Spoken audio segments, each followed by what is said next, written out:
Voilà, très bonne nouvelle, très bonne nouvelle. Le Wazalendo à la porte de la ville de Goma.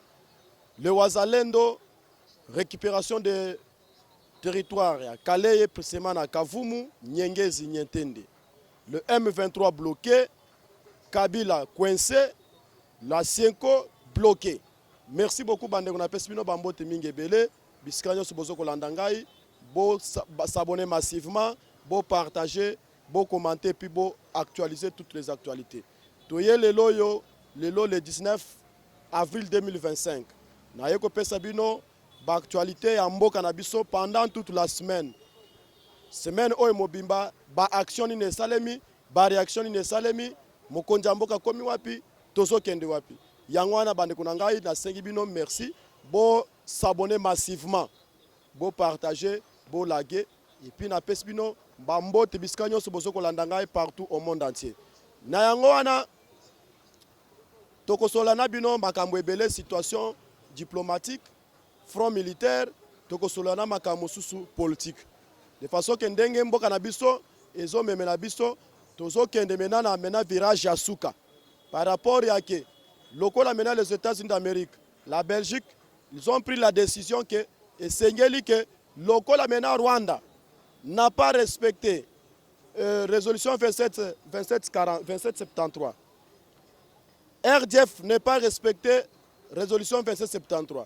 Les compris les M23 esengeli que base de la bango toutes les dispositions au PNZ, c'est le base de la bango. C'est pourquoi les États-Unis d'Amérique, ils ont mené toutes les démarches de façon que Kagame et Sengeli Alongo la batunaye na sol congolais.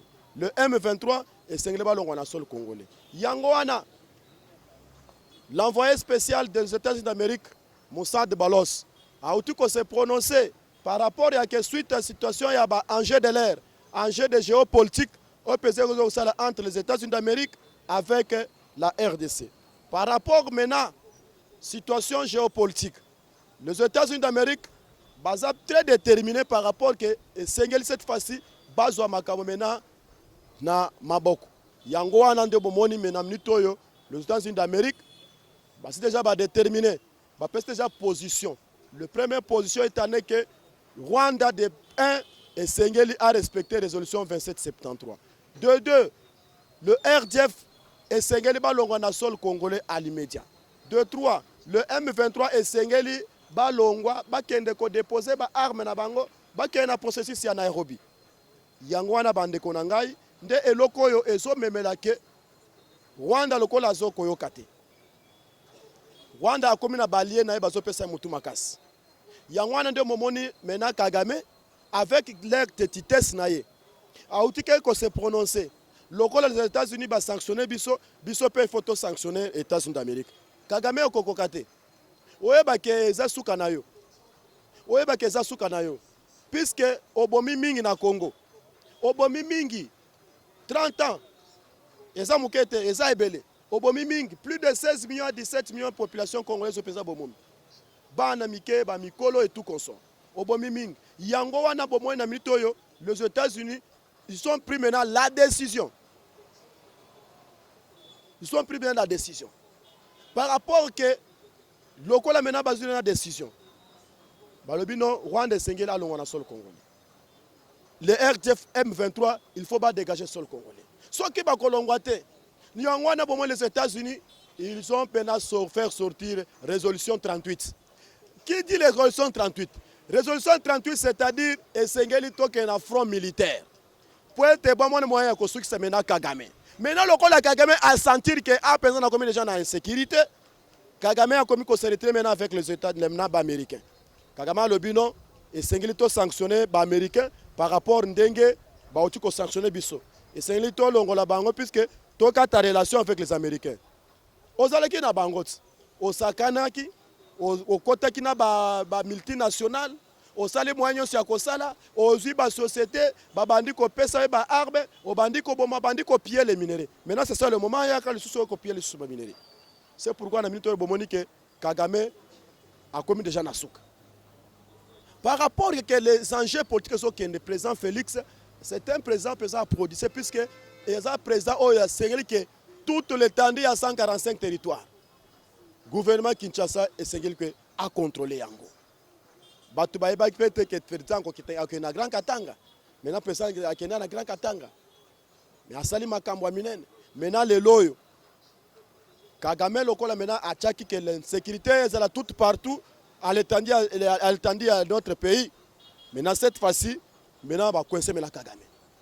Kagame a sali moyen nyonso ya kosala ki azui même basango abandi ko utiliser bango comme un mode de sous-traitance. Azui les politiciens abandi ko jouer na bango en mode sous-traitance. Bango babandi ko sala ye en faveur ya ye. Boboni le loyo gouvernement rwandais, gouvernement kenyan, gouvernement ougandais ba payer l'X ba futeli basango ba mona moyen ya basala bango ba démarche en faveur ya Rwanda. Maintenant, ça n'est pas tenir.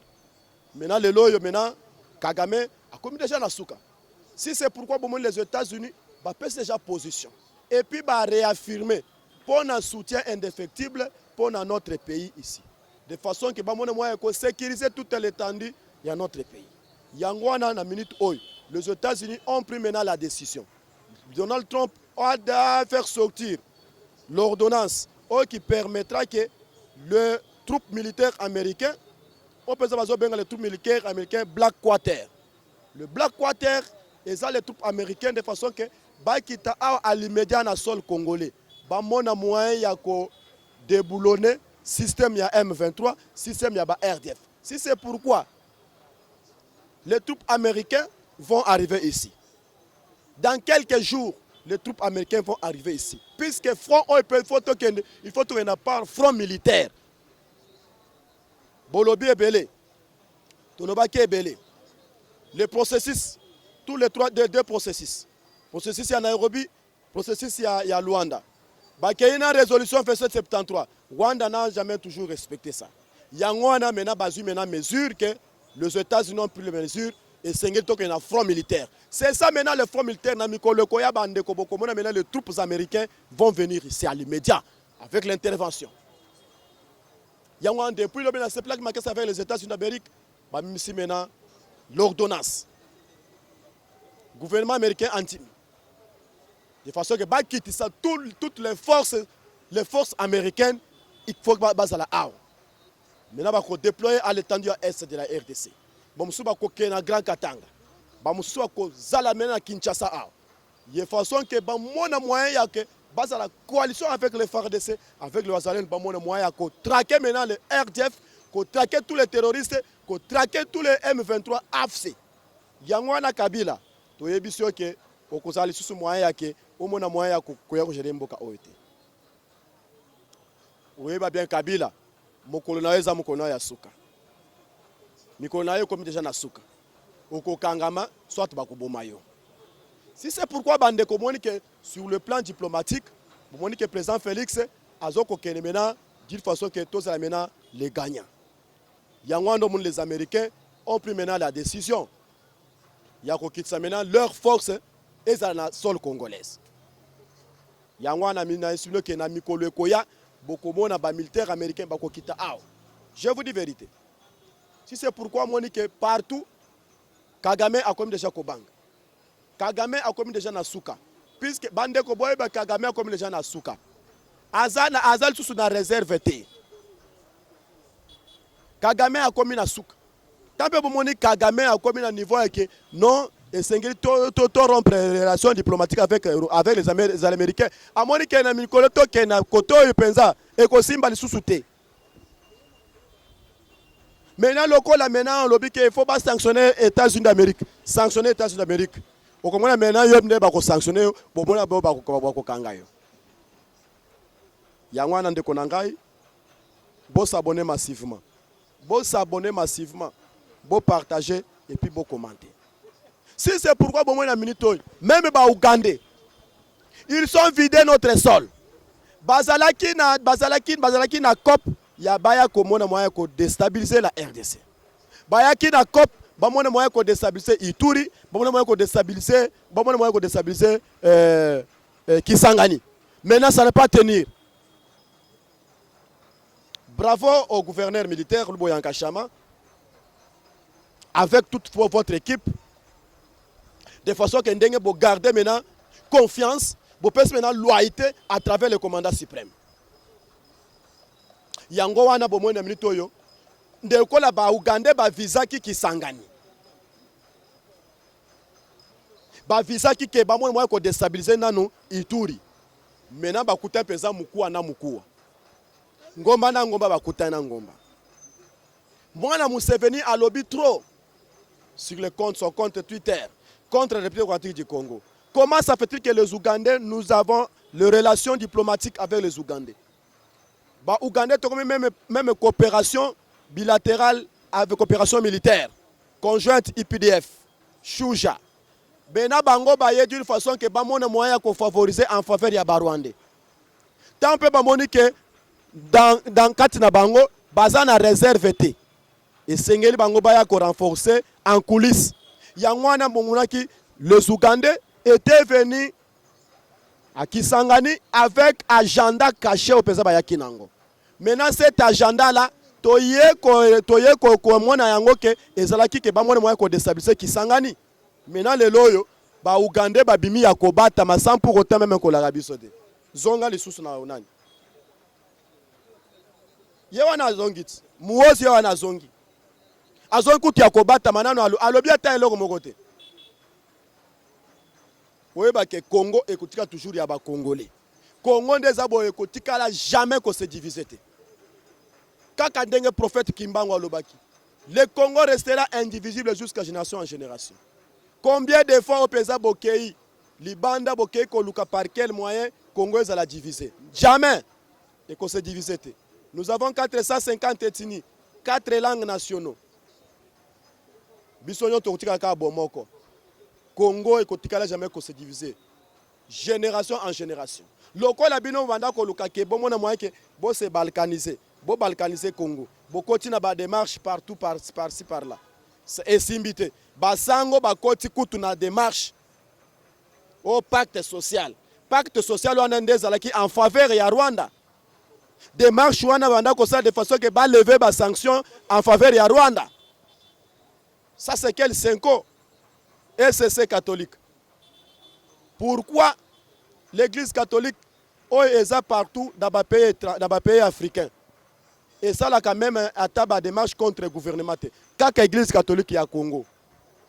Donc vous avez une mission au pays boyaki na Congo de façon que balkaniser mboka. Maintenant estimité. Maintenant pour moi maintenant baké ko se contredire, baké ko se bloquer quelque part. Bango nyo surtout baké bloc. Que ça soit Kagame, que ça soit Kabila, que ça soit Basangue, dans le niveau de diplomatie, au présent en soko bêta. Et bien, il faut comprendre. L'opposition négative. Opposition yanzala, opposition yanzala, négatif. 0. Les opposants, surtout en faveur avec les Rwandais. Basali ba démarche na bango de façon ba mona moyen ya ke ba se retrouver rien. Maintenant les loyo ba comprendre que te je ezokende malam. Delice sanga longwa accueilli États-Unis ko sala ba lobbying. Accueilli kuna maintenant ba dribbler. Basango balongwa bakei États-Unis ko sala ba lobbying contre la République démocratique du Congo. Nyoswana ba dribbler bango. Yangwan boy ba bien que le Congo restera toujours aux Congolais. Restera toujours aux Congolais. Yangwan de mon ami to pensa front au pensa to passer na front diplomatique. Maintenant, maintenant front militaire. Sur le front militaire, il y a les FARDC, les Ouazalendo, avec le gouvernement congolais, en relation avec les États-Unis d'Amérique, avec la Belgique. Maintenant, c'est ça maintenant, le front maintenant, il faut basoa. Front Yasuka, c'est qui va bête maintenant, Rwanda, va bête maintenant, Kagame. Makamebele Lobami. A passé dans l'accord de paix. Kagame ne voulait pas la paix. Il y a un processus à Nairobi.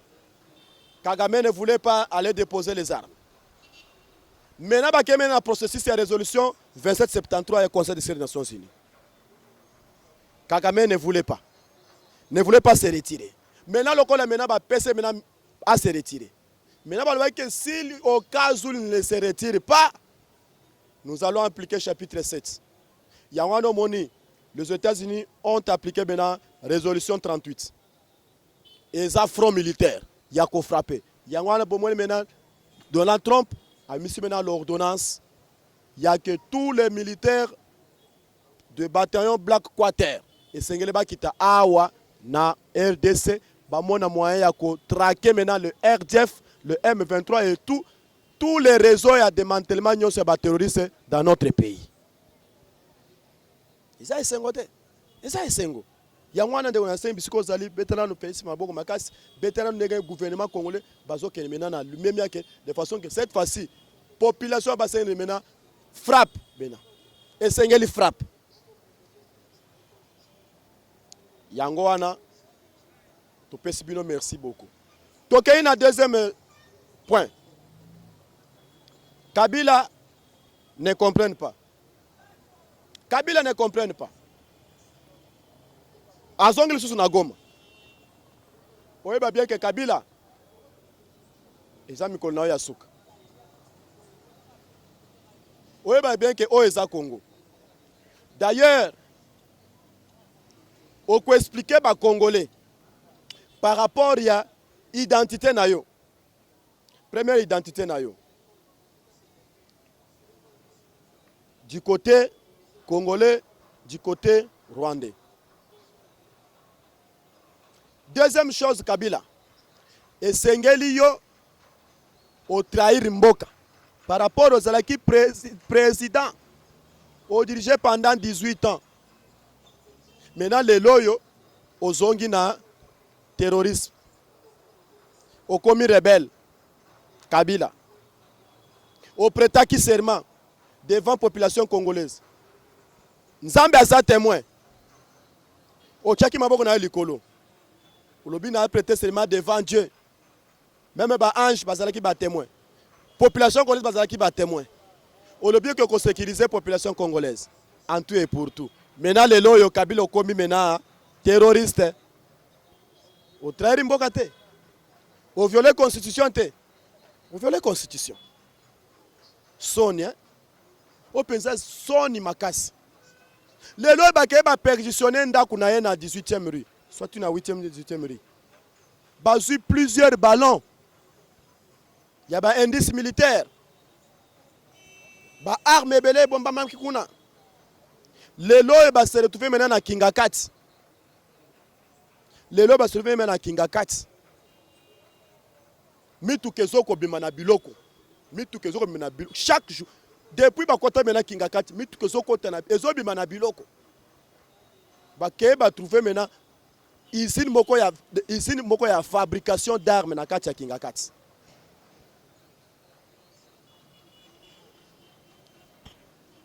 Il faut s'expliquer. Kingakati wana otonga kiango de façon que ezala état par état. Maintenant les loyo Kabila bomba maki. Bo finga ki président de la République awa. Bo critiquer président de la République awa. Pourquoi président so qualifié Kabila d'être derrière l'AFC et l'M23? Les lobo zawapi. Bo repesa raison. Président Félix Salobaki. Tout ce qui se passe, l'AFC, l'M23, qui est derrière, c'est Kabila. Nanga est étiquette. Maintenant, le loyo Kabila Abimi Wap. Abimi maintenant leader, il y a AFC, M23. Maintenant, bon, c'est maintenant président raison. Obanda ko critiquer. Kambere, Obanda ko lobanin. Oh Kabila, c'est un père de paix, l'ambassadeur de paix. L'ambassadeur de paix. Le loyo Kabila Abimi maintenant AFC. Président Lobaki a que ce qui est derrière, celui qui est derrière de tout ça, Nanga tse qui est là, c'est une étiquette. C'est Kabila, le lot Kabila Bimi maintenant que c'est moi qui est le chef de AFC M23. Le lot Kagame Abimisi, Abisi Kabila. yo obata mitro esengeli ke yo moko fe obima puisque nga pesa na zare beaucoup répété. Maintenant le loyo Kabila ayewana à s'apparaître maintenant na Goma. Maintenant qui est à Goma? Goma eza esika o pesa les rebelles sont occupés. Maintenant yo kei esika no vandi. Po batuma lo banini. Oza terroriste oza maintenant chef ya ba terroriste. Osala ke lokwa na te basimisio touche Kabila. Les hommes maintenant obimi maintenant terroristes. Vous commis que vous maintenant population congolaise. Et Sengeli va faire maintenant nyoso. Et ça la contrôler. Le col maintenant pour bandi dans la Kingakat. Depuis ce jour-là même jusqu'à présent. Bami tukezo ko bimana biloko na kati. Kingakat e bomana makambo ebele. Batine les anase. Batine les anase à ma belle. Tine le longwe de Kingakati ti ana villa. Kabila Zandoki. Kashamata esengeleza la contrôler. Ferme na ye oza côté ya mwande eza la contrôler. Même ba ferme Moussous eza par ailleurs par province Moussous. Eza la contrôler. Yango wana lobi Kabila s'apparaître na Goma. Kabila aza déjà à la base ya makamoyo sozo kosenga. Maintenant Kabila okomi ko luka mena liwana yo. Oki ko échapper mutute Kabila. Suka na yo oza déjà mukanga mesika ozawana. On serre ceinture. On serre ceinture Kabila. Donc il y a une situation sécuritaire. Situation sécuritaire, nous sommes toujours en avance. Bravo au Wazalendo. Kavumu depuis 0 heure. Plusieurs présences à Wazalendo. Kobanda aéroport. Kavumu centre, Katana, Calais, Calais centre, Mont-Calais, toujours le Wazalendo. Plusieurs Wazalendo déjà à côté depuis 0 heure na Kavumu. Kanda ya Kabila na Goma ezake Wazalendo auti kosi sa réserve o ezalaki na Bukavu. Kenda ki Nyengezi bakei Nyentende, bamusu bakei Kavumu, bamusu bakiti na territoire ya Mwenga, bamusu bakei na territoire ya Kabare, bamusu bakei na territoire ya Shabunda, Walungu, territoire ya Fizi.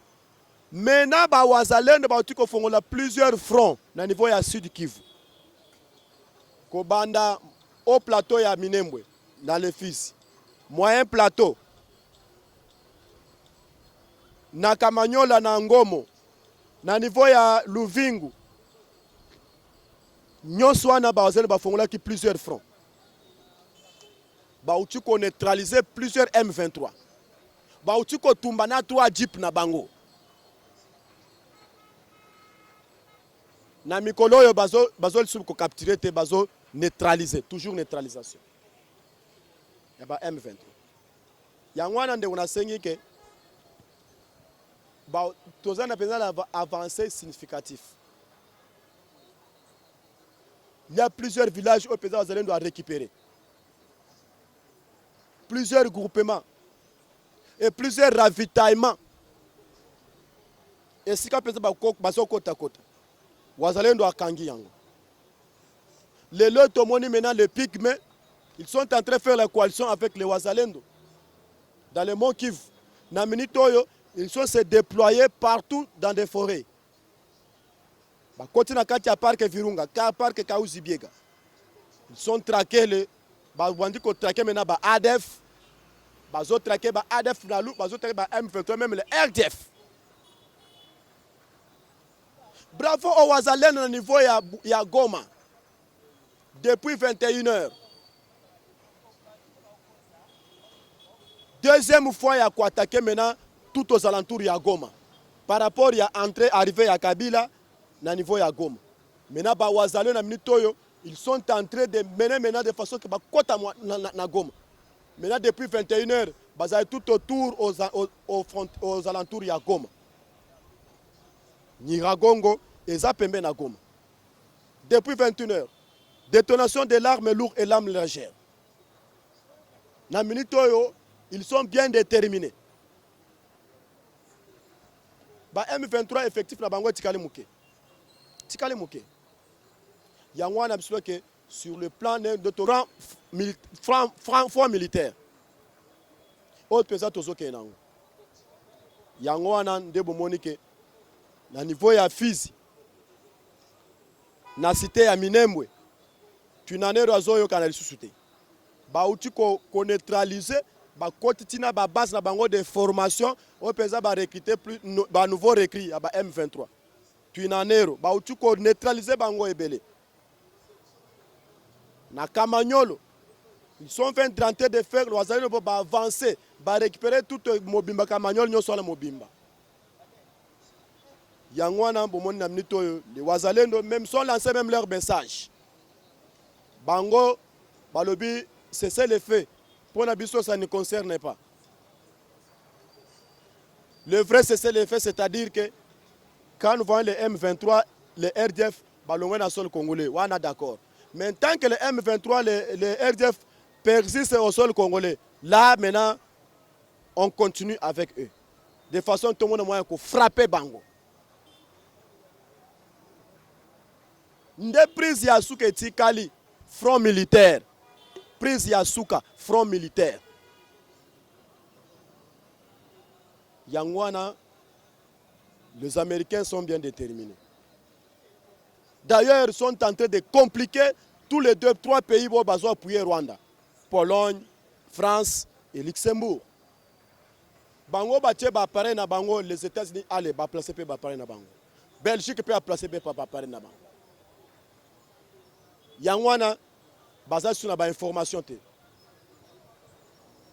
Sur la information té. Même leur effectif et ça diminue.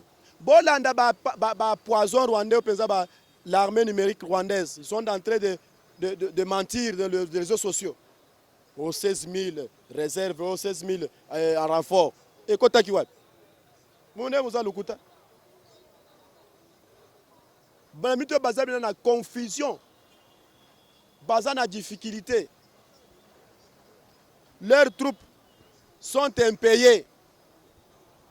Les troupes ya M23 basé impayées. Bakozo makasi ya kokende kobunda. Ndesi ko maintenant wazendo azo profiter azo frapper bango maintenant mo instruisement. Abazana makasi te. Yango na boye babia ke na niveau na sécuritaire to maîtriser maintenant la situation sécuritaire. Puisque présence a bien déterminé. Faut que na front militaire. Puisque ba ebisi M23 mbala na mbala. Bolonga balonga. Bon maintenant pour basu que ça bien faut basu que ça bien par chicotte. Et sengeli chicotte maintenant ya frappe ya makasi. Donc il y a 4e point. Donc la situation il y a hôtel de ville. Nous s'appelle makasi na po isika na zali oyo. Ezalaki esika oyo mutongi ko nyata makolo na ya te.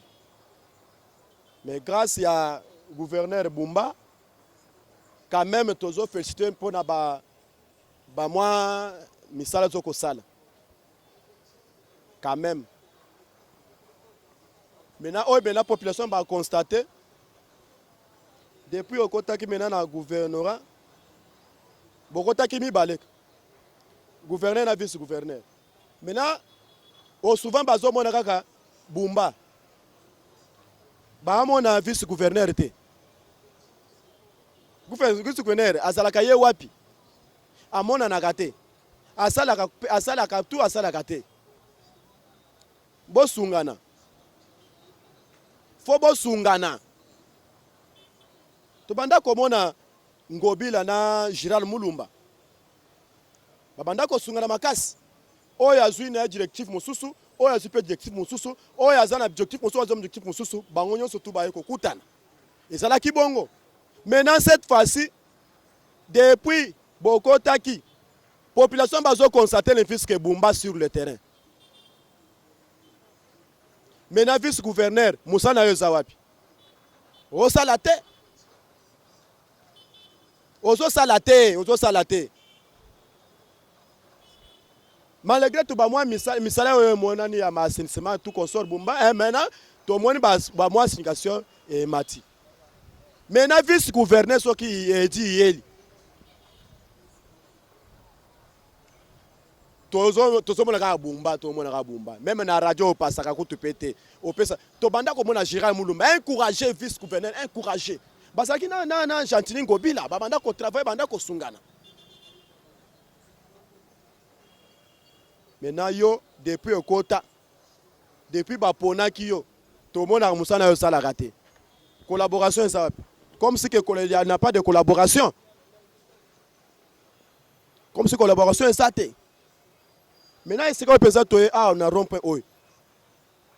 Maintenant, quand même, on félicite par rapport que ça, bah, moi, amélioration. Mais, la population qui n'a pas de vice-gouverneur, ça la paix. Ça la paix sur le terrain. Au monde en a caté. Okomika mutu a bureau. Baga febele ba burgomestre bazo kosala na ba commune. Bosala ka suivi te. Esengeli suivi ezala.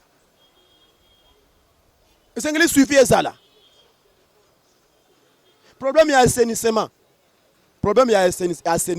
Ya pamba oyo. Gouverneur Bumba zala na suivi. Zala pe na suivi gouverneur.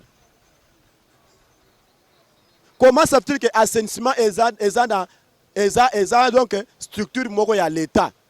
Maintenant, il y a comme structure moko ya sous-traitance. Et comme structure moko ya sous-traitance. Ba komi ko maltraiter bato pe ba sala ba misala nzela. Bazo futa bangote.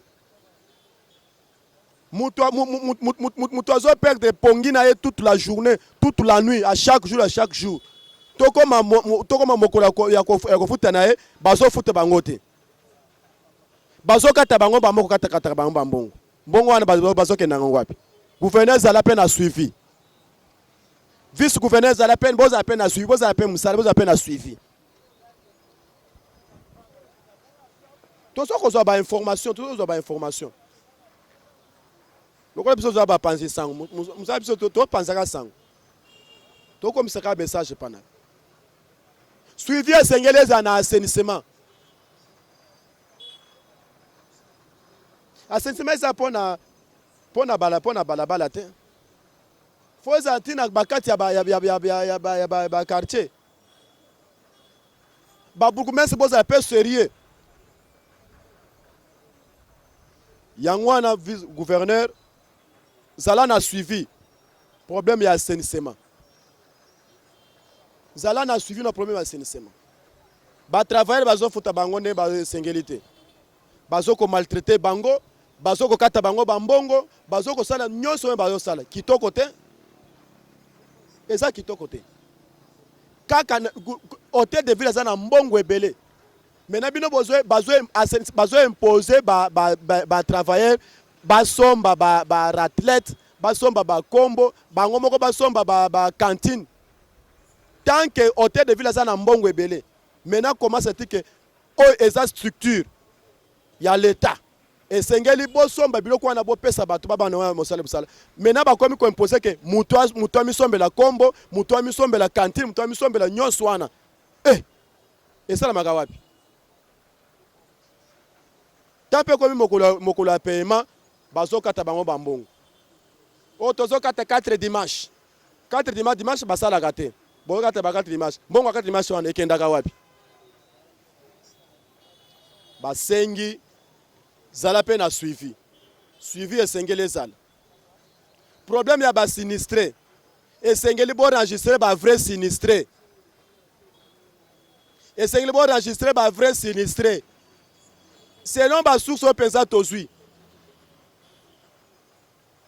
Bah vrai sinistré, sengeli bon qui t'a sur le terrain. Si c'est pourquoi on a une motion vice-gouverneur, on dit que le cas Bumba, ka Emoko. Moussa na Zawanat. Qui t'a même sur le terrain. On identifier toutes les parcelles qui sont victimes de sinistrés.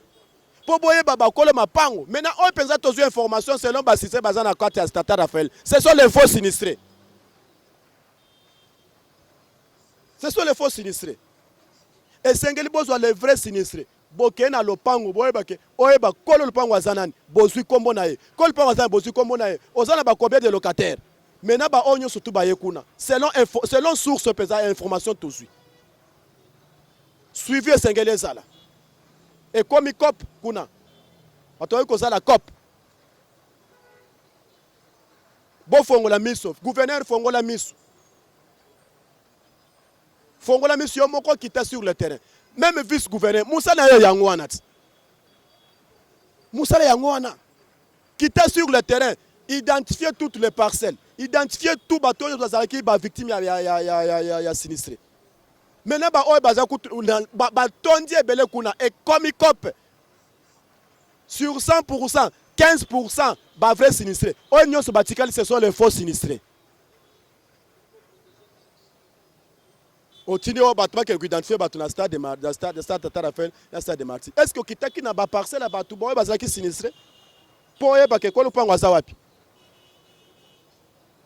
pour yeba ko lupango azawapi ngana kitaki sur le terrain to mona ke belé ba vrai sinistré bazaki ko la tata Raphaël té et comme il cop Yangwana Tosengi, vice-gouverneur, aider gouverneur titulaire nayo. Ou vandika na Babylone, qui est sur le terrain au la réalité. Yangwana Pessimino, merci beaucoup, Bandeko.